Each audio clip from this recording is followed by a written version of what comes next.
vivo, Silmar César Miller, começando mais uma semana. Bom dia, Silmar. Muito bom dia, Otávio. Bom dia a todos os nossos telespectadores do Terra Viva. Foi o seu Grenal lá, eu não acompanhei. O Grêmio ganhou, meu time ganhou, 2-1. O mordedor lá, uruguai, fez algum gol? Não. Não? Tá bom, Só parabéns pelo seu time e para o meu também. Vamos lá então para as commodities, mercado financeiro, dólar, euro, como é que está a coisa nesse início de semana, onde começa a valer para quem tem mais de 60, que somos nós, eu tenho 61, você tem 62, a vacina bivalente da Covid-19. Tentei procurar um posto no fim de semana, não achei nenhum, hein? Você não acha? Não, Silmar, sábado não tem. Sábado você não acha. Não trabalha. Facultativo. Hoje tem. Muito bom. Otávio, olha, mercado financeiro com pouca oscilação. Hoje o dólar subindo agora 0,3%, R$ 5,22 é a cotação da moeda americana. Mercado de ações também está calmo nesse início de semana, 0,3% de queda o índice Bovespa na B3 nesse momento. Mercado de commodities lá fora, começando pelo petróleo caindo hoje, 1,2%.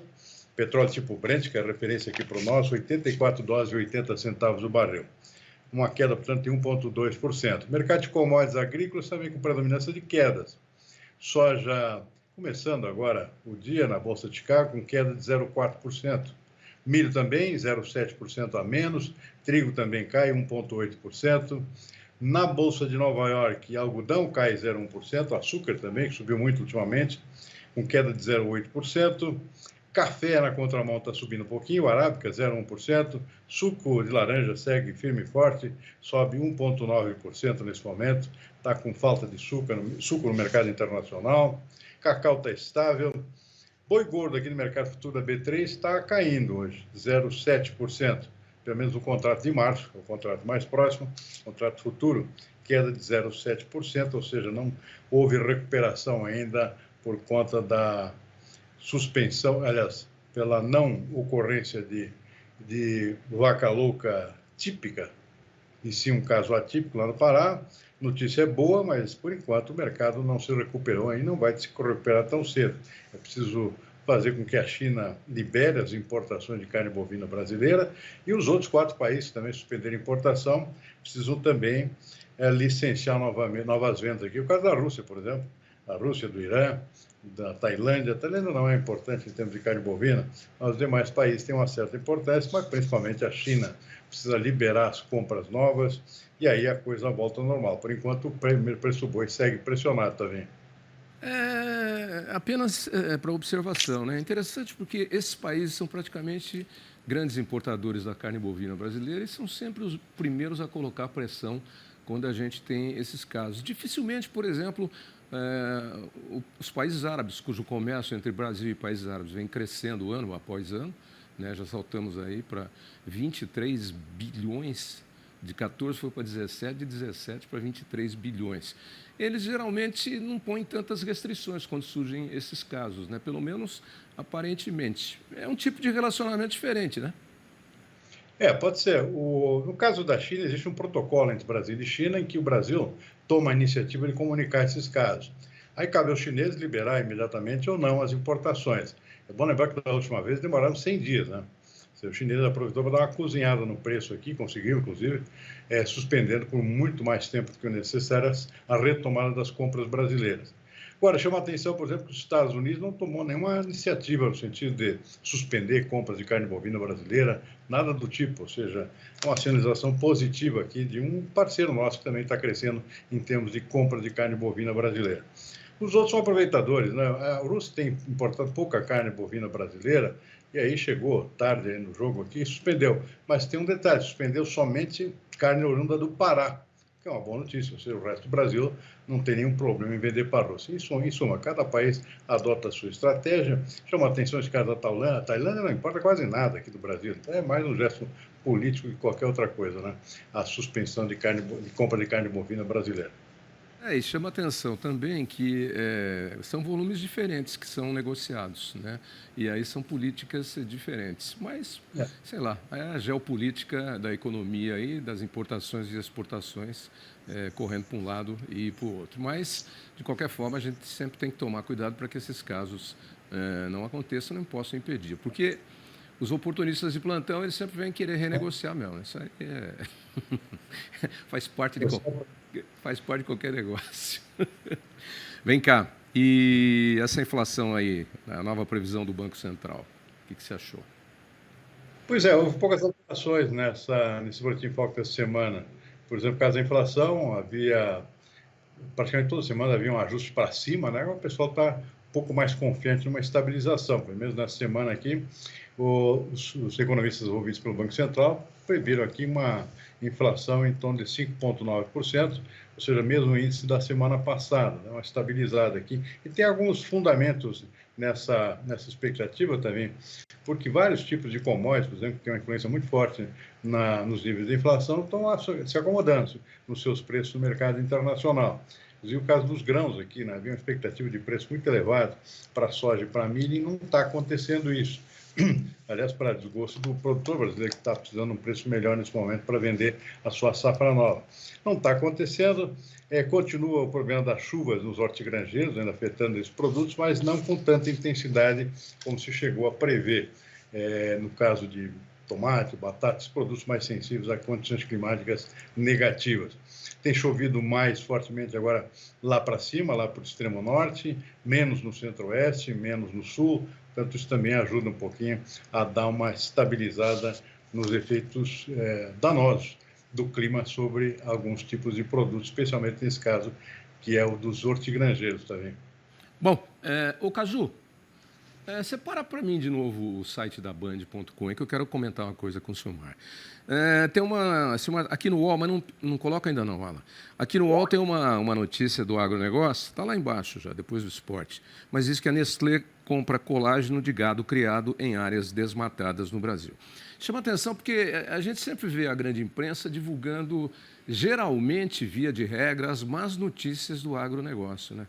As boas poucas vezes são publicadas.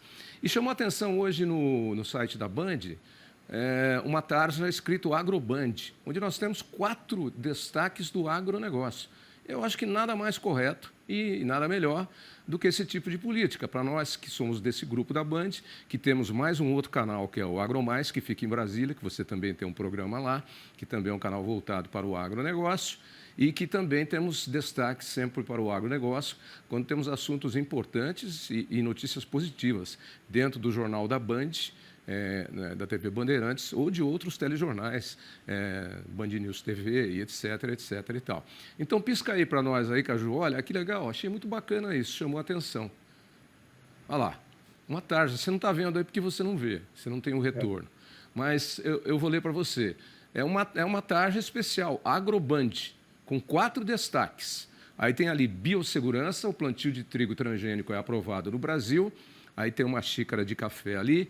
Segundo maior do mundo, brasileiros consumiram 21,3 milhões de sacas de café em 2022. Comentamos isso aqui, a pequena queda na semana passada no consumo, em função principalmente do preço, foi assunto nosso, inclusive, mas continuamos aí como segundo maior consumidor.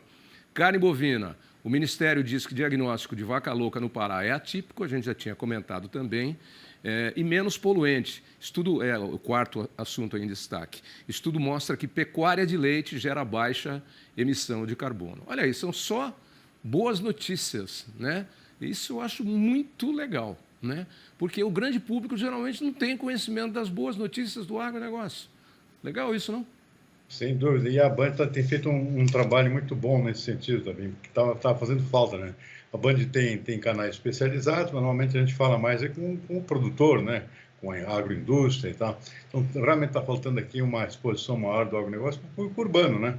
E aí entra muito bem essa iniciativa da Band aqui nos seus canais mais voltados para o público urbano, divulgar essas boas notícias, que são a grande maioria, né? Também.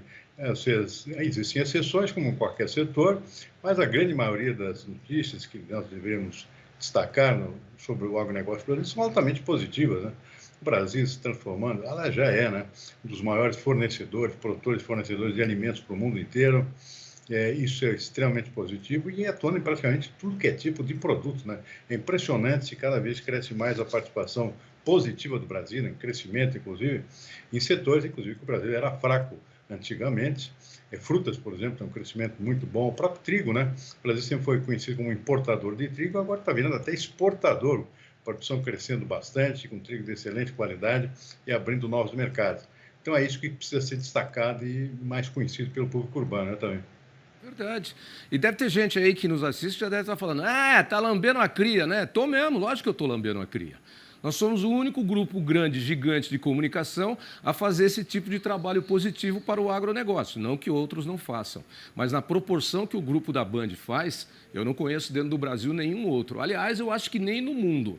Nem no mundo, mas no Brasil eu não conheço. Portanto, parabéns aí para a Band, que investe nesse segmento que é sempre positivo. Estou lambendo a cria, sim. Estou lambendo a cria. Eu sempre cuido dos meus filhos. E o agro é um filho nosso aqui da Band que segue a mesma linha de informações que o jornalismo da Band, que sempre teve muita credibilidade, por sempre ouvir os dois lados, e eu participo do jornalismo da Band agora no agronegócio há 18 anos, mas estou há 40 anos no grupo, sei muito bem como é que funcionam os pesos, as medidas, os julgamentos e as razões. Isso também é levado aqui sempre a sério. Tá no DNA da Band, essa questão de tratar a informação de forma correta. E isso foi transferido também por nós profissionais, dentro do conhecimento da cultura que já temos, para o agronegócio. Portanto, parabéns e que as coisas continuem assim. Eu mesmo tenho uma coluna hoje, segunda-feira e quarta-feira, na Band News FM, às 15h17, onde eu sempre levo notícias positivas. E às vezes sou chamado de emergência também. Na última sexta-feira, fui chamado de emergência para fazer ao vivo, não gravado, responder algumas perguntas sobre a questão do PIB no agronegócio, o PIB que foi divulgado na última sexta-feira. Então, estamos informando o público urbano do que é a realidade do agro. E não coisas aí que muita gente faz questão de criar para depois a gente ter que desmentir. Eu sempre digo, né, também que a participação urbana do agronegócio é pouco conhecida, né? O pessoal acha que a agronegócio é lavoura, aquela fazenda, aquela coisa lá no interior. O cara esquece que está no emprego aqui numa fábrica que produz tratores que está na cidade, por exemplo, né? Isso é agronegócio. E pouca gente sabe disso, né? Ou seja, a grande participação do que é plantado na terra lá, o leite que é tirado da vaca. Às vezes nem o leite que é tirado da vaca, a pessoa sabe como é que é tirado da vaca. Vai lá e já compra o frango que já está desossado, já está cortado o filé, o leite que já está na caixinha e etc. e tal, né? É nada, gente. Tem um baita de um trabalho aí até chegar na mesa, né? Até chegar... eu estou usando uma camisa de linho aqui, o pessoal do nosso guarda-roupa aqui, a nossa Fashion Week aqui está muito boa nos últimos tempos, e eu estou com uma camisa de linho. Para chegar uma camisa de linho dessa aqui, minha gente, começa plantando linho lá no campo, e ó, vai para colher, vai para fiação, vai para tecelagem, vai para a loja, vai para a confecção, vai para a loja, para depois chegar aqui. Isso é só uma parte do agronegócio, e aquilo que a gente se alimenta também. Estamos lambendo a cria, sim, e vamos continuar lambendo. Boa semana, parabéns para o seu Grêmio, hein? Opa, obrigado. Boa tarde, uma boa semana também. E o Vasco também, que enrolou mais um pouco ainda a vida do técnico português lá, o VP, que vive cheio de problemas com a sogra. A sogra está sempre doente, ele precisa viajar para Portugal. E lá, minha sogra nunca me deu tanto trabalho assim. A sua deu ou não? Não conheci, inclusive. Não, a minha eu conheço, ela está viva ainda. Nunca me deu trabalho, sempre foi uma pessoa excelente. Agora, essa aí do Vitor Pereira é complicada. Toda hora a mulher está doente lá, ele precisa... Bem. Tchau, Silmar. Boa semana. Tchau, Sabina. Até amanhã.